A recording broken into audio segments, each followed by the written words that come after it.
Greetings. Welcome to BOK Financial Corporation's third quarter 2025 earnings conference call. As a reminder, this conference is being recorded. If you would like to ask a question, please press star one to enter the queue. If you would like to withdraw your question, simply press star one again. I would now like to turn the presentation over to Heather King, Director of Investor Relations for BOK Financial Corporation. Please proceed. Good afternoon, and thank you for joining our discussion of BOK Financial's third quarter 2025 financial results. Our CEO, Stacy Kymes, will provide opening comments and cover the loan portfolio and related credit metrics. Scott Brower, Executive Vice President of Wealth Management, will cover our fee-based results, and our CFO, Marty Grunst, will then discuss financial performance for the quarter as well as our forward guidance. Slide presentation and press release are available on our website at BOKF.com. We refer you to the disclaimers on slide 2 regarding any forward-looking statements made during this call. I will now turn the call over to Stacy Kymes, who will begin on slide 4. Thank you, Heather. We appreciate you joining the call this afternoon. We are pleased to report earnings of $140.9 million, or EPS of $2.22 per diluted share for the third quarter. On our last quarterly call, I spent a lot of time talking about momentum. This quarter, we built on that progress and remain confident in the trajectory we're on and the solid foundation we've established for future growth. During the quarter, we delivered broad-based growth across our loan portfolio, with total outstanding balances up 2.4% sequentially, adding almost $1.2 billion in outstanding loan balances over the past 2 quarters. Our core C&I portfolio posted strong results for the second consecutive quarter, while specialized businesses remained stable. CRE balances expanding meaningfully as commitments from late 2024 and early 2025 have continued to fund up during their construction life cycles. Importantly, this momentum is independent of our mortgage finance launch, which began generating fundings in the third quarter, with more meaningful outstandings expected during the fourth quarter. Net interest margin continued to expand this quarter, increasing 11 basis points. We believe the key elements are in place to sustain strength in this area, regardless of whether the Fed cuts rates faster or slower than expected. Our strong liquidity profile, with a loan-to-deposit ratio in the mid-60% range, provides strategic flexibility.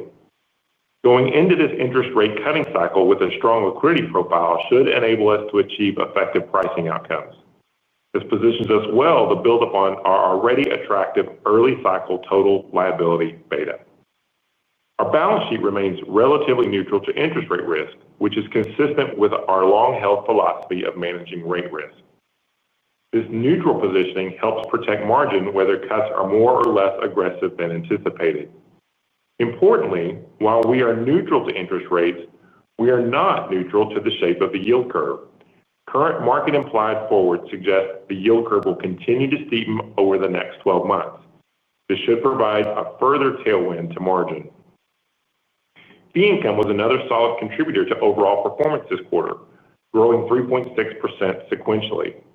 We recognized a record quarter for investment banking revenue, bolstered by municipal bond underwriting activity, a key strength in our fee income and advisory business. We also saw significant growth in AUMA this quarter, reaching more than $122 billion. Our capital levels remain peer-leading and were further reinforced this quarter as TCE grew to 10.1% and CET1 reached 13.6%. We repurchased over 365,000 shares at an average price of $111 per share during the quarter. This reflects our continued commitment to providing value to our shareholders. Credit quality continues to be a core strength for us. We remain well reserved with a combined allowance representing a healthy 1.32% of outstanding loans. Criticized and classified levels remain well below their pre-pandemic levels, reflecting our disciplined approach to risk management. Slide 6 provides a closer look at our loan portfolio. Total outstanding loans grew 2.4% this quarter, led by growth in our core C&I portfolio, commercial real estate, and loans to individuals. Our core C&I loan portfolio, which represents our combined services and general business portfolios, grew 1.4% quarter over quarter. Our specialty lending portfolio, consisting of our energy and healthcare books, increased slightly this quarter, with growth in healthcare loans partially offset by contraction in the energy portfolio.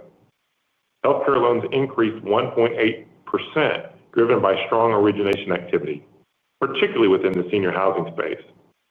The growth was not limited to outstanding balances. We saw a notable rise in commitments, reinforcing our confidence in long-term sustainable growth in this portfolio.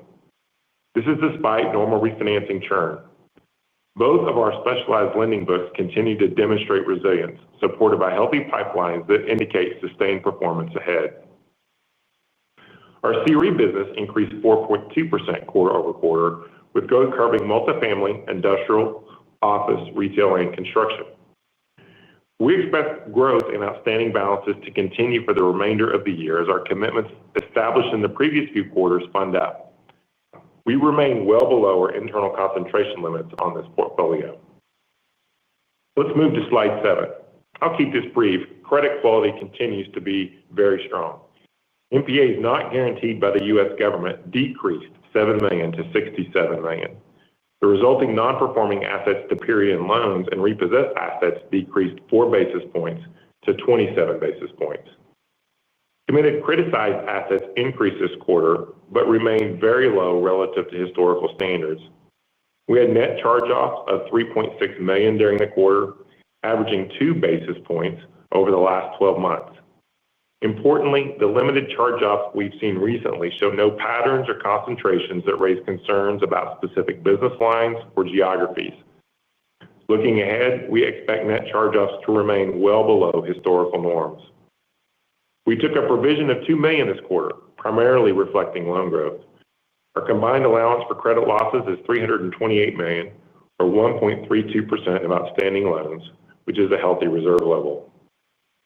Our exposure to NDFIs is approximately 2% of total loans, with the vast majority in the 2 highest credit quality subcategories, subscription lines and residential mortgage warehouse lines. Exposure outside of these categories is very granular, with an average loan size of $8 million. We have no credit exposure to companies recently publicized. Our strong performance in the credit space speaks volumes about our disciplined approach. We've built a strong reputation through consistent execution and excellence in credit over time. I'll now turn the call over to Scott. Thank you, Stacy. Turning to our operating results for the quarter on slides 9 and 10, total fee income increased $7.1 million on a linked quarter basis, contributing $204.4 million to revenue. Total trading revenue, which includes trading-related net interest income, was $29.8 million, relatively consistent with the prior quarter. Trading fees were up $1.1 million, largely driven by increased municipal bond trading and a more stable market environment. Our trading business is focused on very high-quality fixed income products, largely agency MBS and municipal bonds. As Stacy mentioned, investment banking revenue, which includes investment banking fees and syndication fees, was a record quarter, coming in at $16.1 million, driven by impressive municipal bond underwriting activity. Turning to slide 10, our asset management and transaction businesses increased $1.2 million linked quarter. I'll keep my commentary brief here because, as you can see, each of these businesses has produced strong and consistent results quarter over quarter. I would like to call out fiduciary and asset management revenue. While third quarter revenue remained relatively flat compared to the prior quarter, it's important to note that second quarter results were elevated by seasonal tax preparation fees. In contrast, the third quarter performance was more reflective of typical run rate, excluding seasonal items, with growth driven by increased trust fees resulting from higher market valuations and continued customer expansion.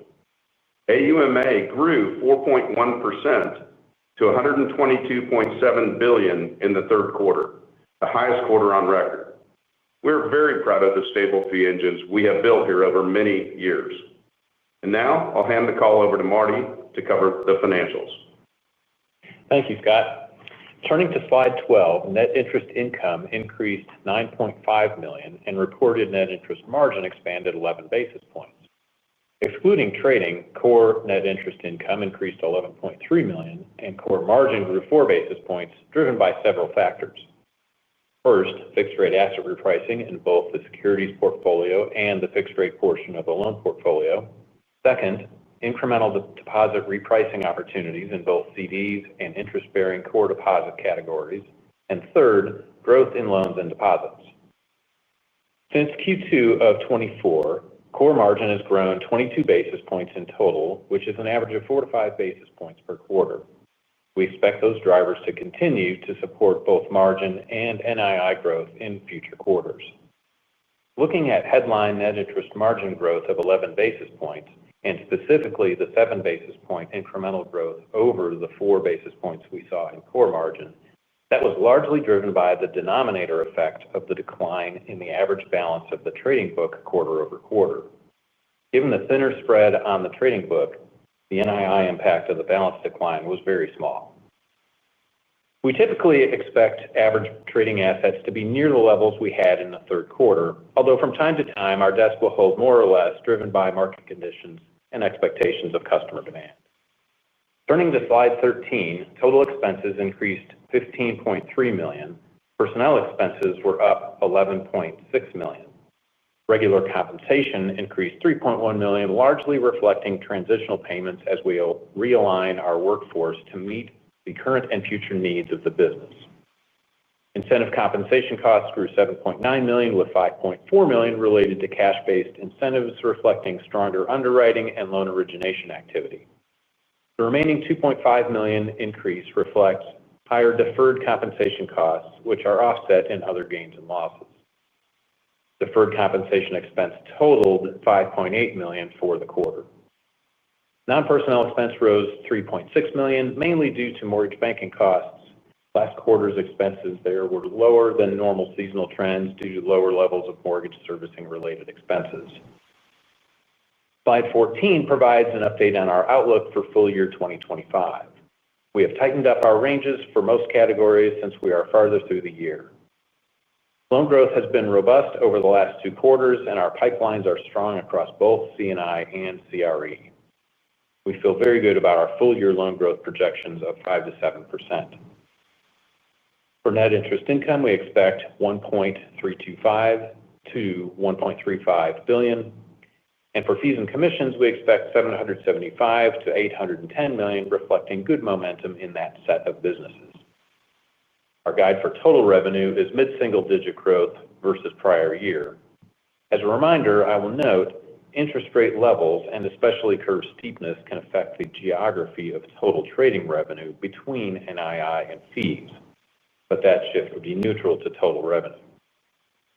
We expect our full-year efficiency ratio to be in the 65 to 66% range, reflecting the higher quarter-specific actual expenses we saw in Q3. Finally, regarding credit, non-performing assets declined sequentially, and portfolio credit quality is exceptionally strong. This reinforces our expectation that charge-offs will remain low in the near term, and 2025 provision expense will be well below 2024 levels. With that, I would like to hand the call back to the operator for Q&A, which will be followed by closing remarks from Stacy. At this time, I would like to remind everyone, if you have a question, please press star 1 on your telephone keypad. We will pause for just a moment to compile the Q&A roster. Your first question comes from the line of Michael Rose with Raymond James. You may go ahead. Hey, good morning, everyone. Thanks for taking my questions. Maybe we could just start on, loan growth. You guys have had, pretty high expectations, for the bulk of the year. That's largely come through. You've talked about the pipelines being relatively, strong. Can you just talk about some of the competitive forces maybe that you're seeing and by market? And we have seen some mergers announced within some of those markets. Can you just discuss maybe some of the opportunities there? And maybe too early, but is there any reason to expect that you shouldn't be able to generate the same level of growth next year as you did this year? If you can just talk about the puts and takes. Thanks. Sure. Michael, thank you. I think loan growth has been really a big story for us. I mean, the first quarter, we were tracking pretty well, and kind of the noise around the tariffs kind of slowed sentiment a little bit. But second quarter, third quarter, both quarters consistently around 2.5%, so 10% annualized growth without significant contribution from mortgage finance, which is obviously we hope to see on the outstanding side more so in the fourth quarter. But we feel really good about where we're at. We've got room on commercial real estate. Obviously, we limit more so than others our appetite around how much commercial real estate we'll do, but we're under our concentration limits there. Energy's been a headwind this year. I don't expect it to be a tailwind next year, but I also don't expect it to be a headwind. And so that underlying growth that you see in just core C&I, personal loans on the wealth side has really done very well. We're very well positioned to be able to grow at a very strong level. We're obviously not providing guidance for 2026, but obviously feel good about where we're at and feel good about sustaining that into the fourth quarter. Obviously, as you think about merger activity in our footprint, that disruption creates opportunity for us. And obviously, we feel very well positioned to take advantage of that. Some of the fastest growing periods of my career have been when there was great disruption in the market from M&A. And so we're working very hard to position ourselves. And I think being a source of strength and stability and growth during a time of disruption should position us well, both with talent and with prospects in the market. Thanks, Stacy. Appreciate the question. And maybe just as a flip side of that, just given where, capital levels are, given where the stock is and buybacks, can you just frame kind of capital use? And given that we are seeing pretty quick approval times and a more favorable regulatory backdrop, does M&A, enter the equation for you guys again? Or is this just too many buyers out there searching for too few deals? Thanks. From my perspective, the order of capital allocation remains. Obviously, we want to grow organically. We are, at our core, an organic growth company. And so that's our primary use of capital. Secondary, we'll look at share repurchases. We'll look at the dividend levels and things like that. Over time, you saw we printed over 10% TCE this quarter. I'm not sure that's a good thing or a bad thing, but obviously proud to have very strong capital. But we did that and repurchased a reasonably large amount of shares this quarter. And then obviously, M&A is something that exists for us that we'll look at. We're focused on strong core deposit franchises. We've kind of identified in the past the types of things that would be interesting to us. And if those things become available, then we'll be interested. But we're not interested in doing a deal just for the sake of doing one or because somebody else did it or because the regulatory environment is more conducive to it. They're a lot of work and they're very disruptive. And so they need to be worth the effort and really add strategic value long term. And so we're interested, but I think we're going to be very cautious about how we think about that. Really appreciate it, Stacy. And just finally, just want to wish Heather a happy birthday. Thanks all. Thank you. Your next question comes from the line of Jon Arfstrom with RBC Capital Markets. You may go ahead. Hey, good afternoon. John? Hey, Marty, maybe for you, you touched on it a little bit in your prepared comments, but on slide 12 on the core margin, how do you feel about that trend in the core margin excluding trading? Is it still that kind of grind higher? You just kind of give us some of the puts and takes in terms of what you expect there. Yeah, we do still think that is a grind higher trend. The repricing of the fixed rate portion of the loan book and the fixed rate securities book, those are trends that will continue. We had just over $600 million of securities basically price up around 100 basis points this quarter and around $200 million of fixed rate loans price up similarly. And those trends don't last forever, but those are durable for a number of quarters over time. And on the deposit pricing, we were able to do a little bit more on the just repricing around the edges on the core deposit book earlier in the quarter, and saw no adverse impact on that from depositors. So we still think that those trends have legs. Okay.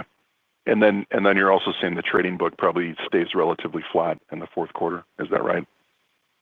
Yeah, I mean, that's our base expectation. We need to have, our desk needs to have a specific reason to want to move higher or lower than that kind of point that they are typically at. But that's a reasonable assumption based on what we can see today. Okay, good.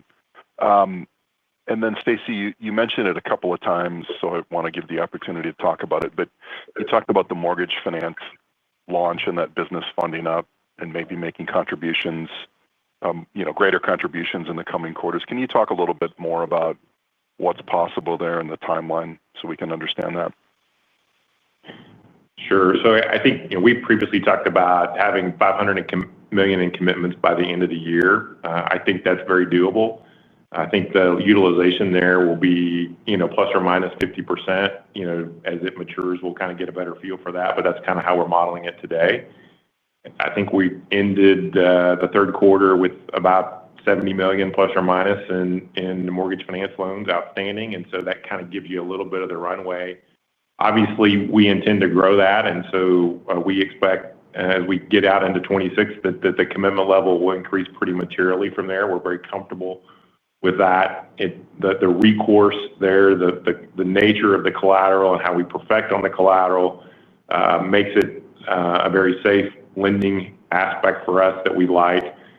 Fits our profile well. In addition to fitting our kind of mortgage ecosystem here with mortgage trading and mortgage TBA hedging that we do, and then just the core mortgage finance that we're adding here is an important leg of that. So we see real growth opportunity here out for the foreseeable future here for sure. Okay, good. That's helpful context. Thank you. Your next question comes from the line of Peter Winter with D.A. Davidson. You may go ahead. Thank you. I wanted to ask about just the income range. It's still pretty wide with just one quarter left, and maybe if you could talk about the puts and takes within that range, because you did tighten the range on net interest income. Yeah, Peter, we did tighten the range on fee income as well a bit, but as those are just great businesses to be in. They've got really nice growth dynamics over time. It is a little bit more challenging to pinpoint any given quarter in those fee businesses, but we think that we've got good activity going across the board, whether that's fiduciary has good backdrop for both production of new volume and so far our market's behaving pretty well. Transaction card that has a nice growth rate year in and year out.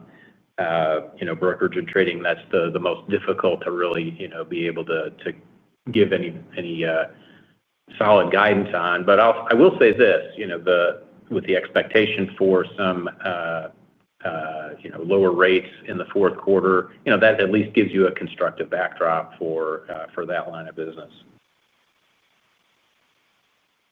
Okay, thanks. And then, just on the updated expense guidance, does it imply you're expecting expenses to be down in the fourth quarter?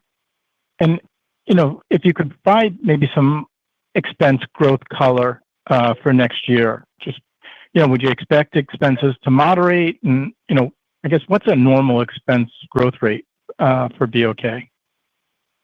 Yeah, we'll probably stop short of doing any 2026 guidance, but I think it might be helpful to just talk about Q3 expense levels, and especially within the personnel, because that was a little off trend for us. And so if you look at that $226 million expense for personnel in Q3, a couple components in there that I think are just good to understand. So $5.8 million was the level of deferred comp in that $226 million.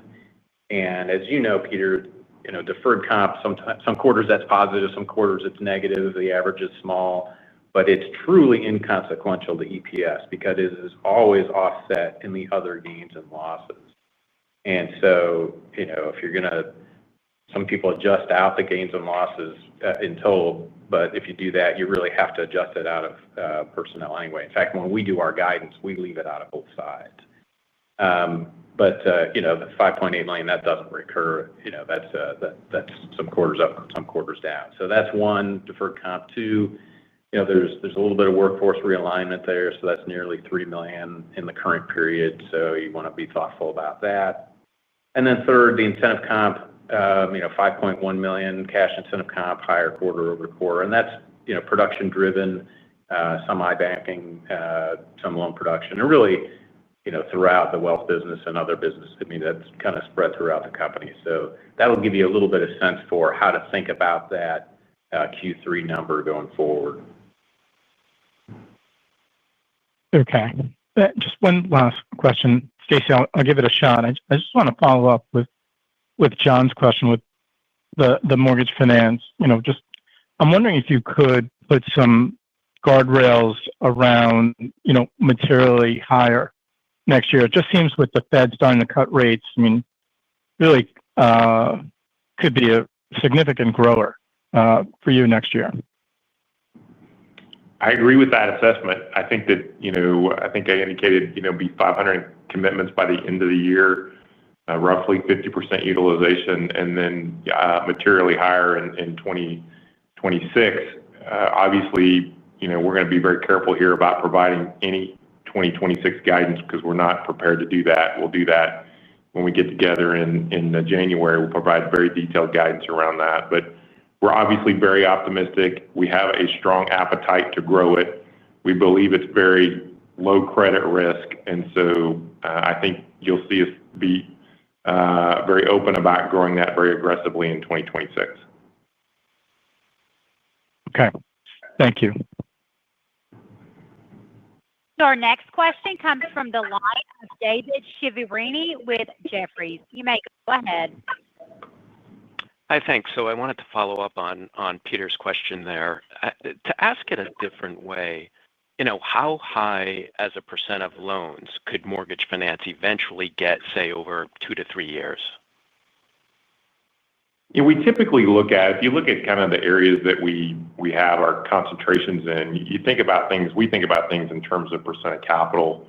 Obviously we have lots of capital and we have lots of capacity to grow that. When we start in any area, we don't start where we want to end up. We learn from it, we get better, we grow, we understand what the client selection opportunities are and what the market gives us. It's hard to look out and say with great certainty, but we have a very long runway here in mortgage finance, and we don't see where we're necessarily going to be constrained internally in the next couple of years around this. At some point we would be. There would be a point in time where we would reach our kind of interim risk appetite, if you will, but we're nowhere close to that today.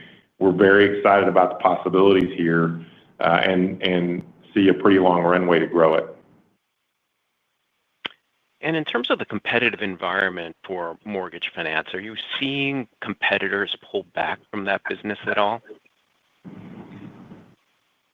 Not particularly. Not today. There have been some who pulled out, over liquidity issues, call it a couple of years ago.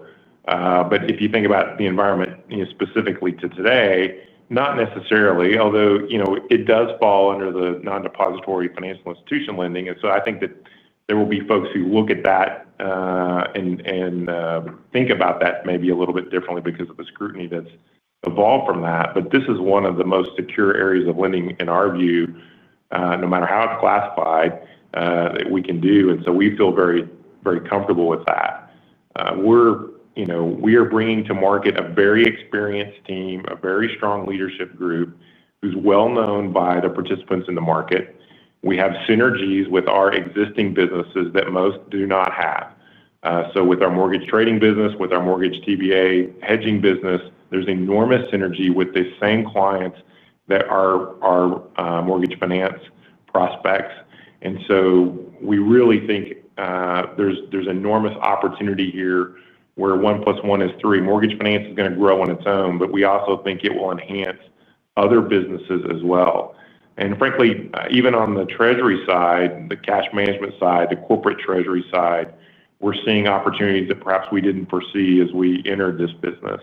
We have a very strong delivery platform on the treasury side that as those begin to explore a full relationship, are very impressed with relative to where they are.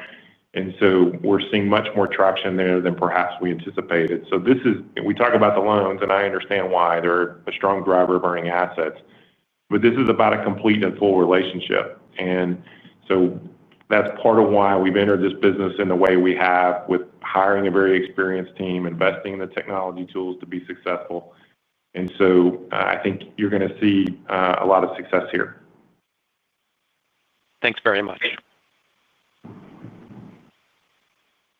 Your next question comes from the line of Brett Rabatin with Hovde Group. You may go ahead.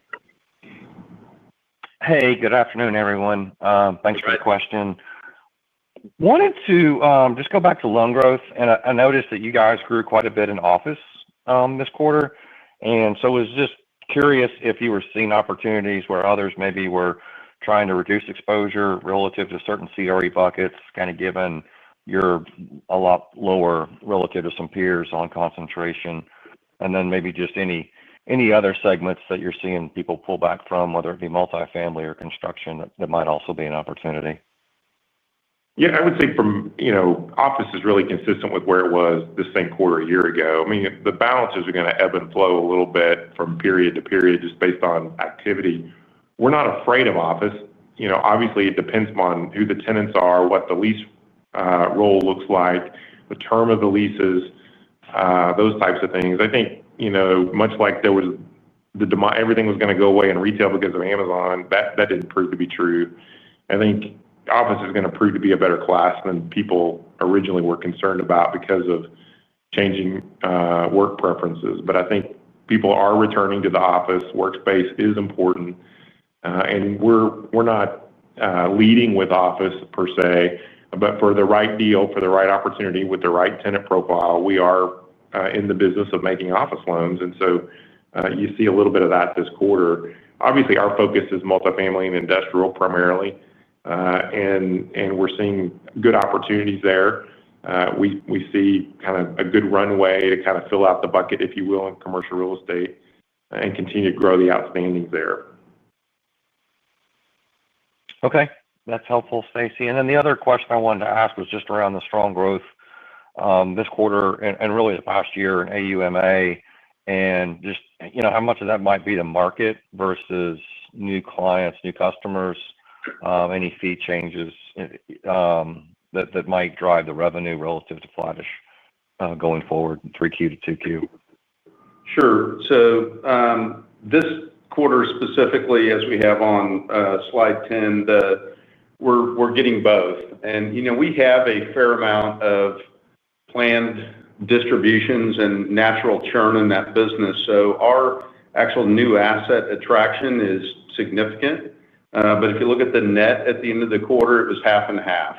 We had of the $4.8 billion increase, for the quarter, it was increased by both market valuation improvements, accounted for about half of that, and the other was new business growth, net new business growth.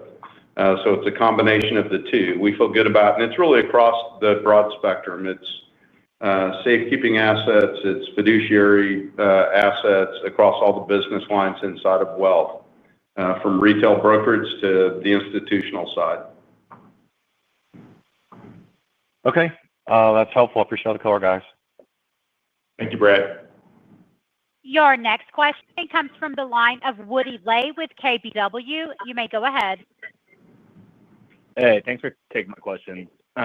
Just wanted to start on trading income. How do you think about the mix shift of trading income between fees and NII based on the expectation of the steepening yield curve? Yeah, so this is Marty. So to the extent that you get a little more steepness in the curve, you're going to see a little bit more of that revenue be in the NII category and a little bit less in fees. And so, that's a reasonable thing to assume. But the total, we're really paying attention to how the business performs and adding those two together. That's really the right way to think about trends in the business. Yep. Okay, and then maybe shifting over to credit, obviously really clean, but it did look like criticized assets picked up just a touch. Do you have the dollar amount that it increased and any color you can give there? It increased like $50 million, on almost $25 billion in loans. If you look at, criticized levels as a percent of Tier 1 in capital, it crept up a little bit, but it's too small to move. One loan can move the number here a little bit. So if you think about we're at 11.3% at the end of the third quarter, we were at 12% at the end of the fourth quarter last year, kind of at a similar level we were at the third quarter. Obviously saw improvement in the first half of the year, but these numbers are so small that one or two loans can move these percentages here a little bit. And I guess this is a good segue for me to remind everybody, this is not normal. These are abnormally strong credit numbers. And we include kind of that fourth quarter 18, fourth quarter 19. That is the mean, if you will. That is a normal, those look good for us. We were happy with those levels. And so there will be a time where both charge-offs and criticized levels and non-performing levels kind of revert to the mean. And that doesn't mean credit's deteriorating. It just means that there's been kind of a reversion back to kind of a more normal period of time. These are abnormally good credit periods. And, we're kind of looking under every rock trying to find where we think the next, risk element can come from. And we're not seeing it in a line of business. We're not seeing it in geography. And everybody's kind of jumping on the next credit thing. But there will be a reversion to the mean, but we're not seeing any deterioration, really meaningful deterioration at all in asset quality today. Yeah, and that was going to go into my next question. If I just look at the past, on average over the past 3 years, you're averaging a net charge-off rate of about 6 basis points, which is just pretty remarkable considering, you're a commercially focused business. Do you think, just based on where you see the macroeconomy today, do you think we get a more normalized environment in the year ahead, or is it really just too unpredictable to tell? It's really hard to say. We include in the appendix, I think it's slide 18, and I always kind of refer people to that because we get caught up in these, 1 year to 1 year, and you don't really pick up a credit cycle when you do that. We've included in our, essentially a 20-year loss history that picks up, the worst of the great financial crisis embedded in that history. And we've got basically a 26 basis point average charge-off over that period of time, which includes some pretty significant losses if you think about coming out of through the great financial crisis. And so I think as we think about through the cycle, we kind of think 20 to 25 basis points is average losses for us. Maybe we do a little bit better. We think our asset quality has differentiated itself in a very positive way. But as you try to look out in the near term, it's hard to see that we revert back to that mean quickly. Just based on what we see today, there's as much positive going on as there is negative. And so, I don't foresee that certainly, but there's so many factors that can predicate that. It's typically something that we didn't expect or that kind of an exogenous shock that creates the stress. And so it's very difficult with real certainty to predict. And so as we model, as we think about our business through a cycle, we really focus on that long-term loss rate, which we think is somewhere around 20 to 25 basis points. But we're nowhere near that today and don't certainly foresee that in the near term. Got it. That's great color. Thanks for taking all my questions. Thank you. Your next question comes from the line of Timur Braziler with Wells Fargo. You go ahead. Hi, good afternoon. Hi there. A couple more on the warehouse finance business. I guess, what do the typical line sizes look like today, and how does that progression grow potentially as you build out that business? Loan sizes are going to be, loan commitments here are going to be larger than maybe a typical C&I loan commitment would be. So let's call it 75 to 100 million plus or minus. And some are going to be smaller, some are going to be bigger, but generally speaking, they're going to be a little bit larger there, mostly because the quality of the credit is, in some cases, correlated to the size of the facility. And so we want to be sensitive about adverse selection. But it is less granular than a typical C&I portfolio for sure. But the asset quality is much, much better over a long period of time. Okay. And then, Marty, I talked to you 3 months ago, and your comments were a bit prophetic. You had mentioned essentially the risk of double pledging some of this collateral. You had also said that the mortgage registration system that are in places today kind of eliminate some of these risks. I guess the events of these last couple of weeks, does that potentially make you reconsider how you think about that statement? Or being as close as you've been to the ramp, does that give you, even greater conviction around the process? Yeah, no, that's a great question because there's a distinction between the situations that are in the news. Those are not residential mortgage warehouse lines where those loans are all registered at MERS. I mean, that's the beauty of the component of mortgage warehouse that we're doing. So all of that collateral, not only do we have a very strong team that's very experienced, but we've got the leading platform to operate that business.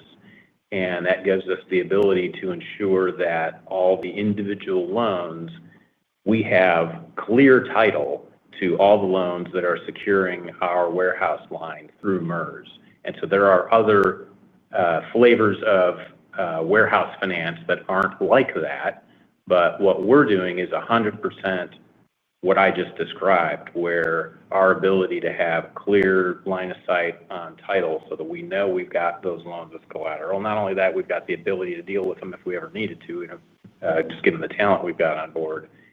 So we are as convicted as ever that the way we're going into this business and the portion of this business that we're doing is the right one that meets our risk appetite. Great. That's good color. Thank you. And then just last for me, just a clarifying question. The comment on trading assets being more or less in line with 3Q, is that on an average basis or period end? Yeah, average. We always talk about average there. You can almost ignore the period end on trading because just one day isn't representative. So as you're thinking about that business, it's always the most sensible thing to look at the averages. Great. Thank you. Our next question comes from the line of Jared Shaw, Barclays. You may go ahead. Hey, good afternoon. Hey, Jared. Hey, so just, I guess going back to the overall loan growth, if we look at the high end of that range, it feels like that's just driven by the optionality or the potential of mortgage warehouse. Is that right? And I guess what are your assumptions for energy payoff activity or payoff activity, pay down activity? Is that going to slow going into the end of the year, or could we still see pressure on those balances? Yeah, I think we're growing. The last 2 quarters, we've grown loans at 10% without really any meaningful contribution from mortgage finance. And so, I think that there's and that's with some headwind in the energy space. So I feel very confident about where we are from a loan growth perspective. We've got a good momentum. We look at the sales pipeline, obviously we look at it more frequently, but particularly coming into the call to be able to feel good about talking about that here. Sales pipelines are very strong right now. And so we feel good about where we're positioned from that perspective as we think about the future. I mean, energy lending, the leverage, the commodity prices are low. There's consolidation happening in the space. I do think, plus or minus a little bit, we've kind of hit the bottom in terms of the risk of material payoff activity. But I don't think it's going to grow at 10% either. And so, I think from our perspective, having stable balances there is a positive. We do expect it to grow a little bit, but we're close to bouncing off the bottom here a little bit on the energy balances, which is helpful. Obviously, we like that space. Feel very good about the asset quality there. But the growth has been more challenged in the last 12 to 18 months as there's been lower commodity prices and a more merger and acquisition activity in that space. Okay. All right. Thanks. And then if we do see the stronger growth in the mortgage side, is that going to be enough to impact sort of the expected growth in loan yields here? I mean, I'm guessing that's tighter spreads on that lending, right? It is tighter spreads. It's really going to depend on what the mix is at that particular point in time. It's a hard question to answer until we get a little farther along. I mean, just overall, yes, the spreads on mortgage warehouse are tighter than they are on let's say, a typical C&I deal. The flip side of that, we still got lots of room to grow in commercial real estate. Those spreads tend to be wider than a typical C&I deal. And so it really just depends on the mix at that particular point in time. Yeah, and Jared, one thing to think about is that business also brings deposits. And so when you think about the combination of the loans, deposits, the treasury management revenue, and incremental trading revenue, broadly speaking, that's bringing a pretty standard margin to the bottom line for us. So I think overall, it's not going to be dilutive to overall returns if that's sort of the way you're thinking about it. Okay. All right. Thanks. And then how should we think about maybe your internal thoughts around loan to deposit ratios and funding this growth? Should we assume that you're comfortable with that ratio, which is pretty low, starting to grow back to where we maybe saw in prior years?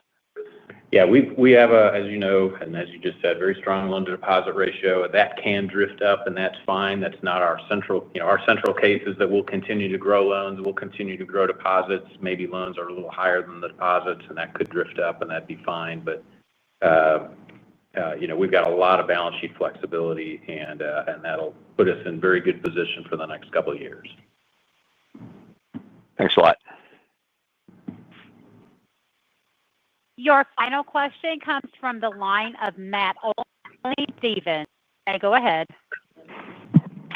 Yeah, thanks for taking the question, guys. I guess sticking with Jared's first question on the loan yields, are there any material loan floors that would become effective as the Fed continues to cut rates?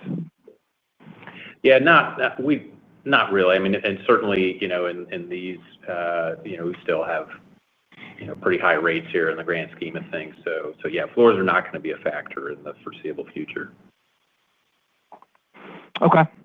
Thanks for that, Marty. And then I guess going back to the credit discussion, you gave us some great details, and I'm looking at the allowance ratio, call it 132, which I think is the low end of what we've seen since the CECL adoption over the last few years ago. It feels like it's going to be really tough to keep that flat, and we could see that start to or continue to drift lower. Am I interpreting the commentary there right on the allowance ratio? I mean, that's really predicated on asset quality at the point in time and loan growth and lots of other factors there. We obviously don't foresee loss content being material. That's going to help. But if you look at, the reserve relative to criticized levels or relative to non-performing levels or relative to charge-offs, obviously it's very healthy. And we've got something that we'll continue to look at there. Yeah. Okay. That's all from me. Thanks, guys. Yep. Thanks. Your final question comes from the line of Timur Braziler with Wells Fargo. You may go ahead. Hi, thanks for the follow-up. Just one more for me. You had called out a couple of times that you're looking to align talent base with future growth initiatives. Can you just maybe put some context around that statement and maybe how far in the process we are there? So we're constantly, we're part of our corporate DNA is we're always looking to see, where are the growth opportunities, where are the highest returns on our capital, and where are areas that are mature. And so we've been very focused as we have these expansion areas like San Antonio, like mortgage warehouse, where we're making big investments. We have big technology investments in wealth and in the corporate bank. Obviously, as we think about that, we also think about where are some areas that are mature that we need to be more efficient in and focus on that. And so as we've worked through that over the course of the year, we've taken actions in both the third quarter and in the fourth quarter that will result in transitional payments that are non-recurring that will impact personnel expenses principally, but create benefit in future periods as we right-size the workforce with the areas that we think provide the most opportunity for us to grow. Okay. Thank you. This concludes today's Q&A session. I would now like to turn the call back over to Stacy for closing remarks. Thank you. This was another strong quarter marked by solid performance across our core businesses. The additional momentum we built this quarter reflects the strength and resilience of our team. We're entering the final quarter of 2025 with a clear focus on sustaining the positive trajectory. We appreciate your interest in BOK Financial and your willingness to spend time with us this afternoon. Please reach out to Heather King if you have any questions at h.king@bokf.com.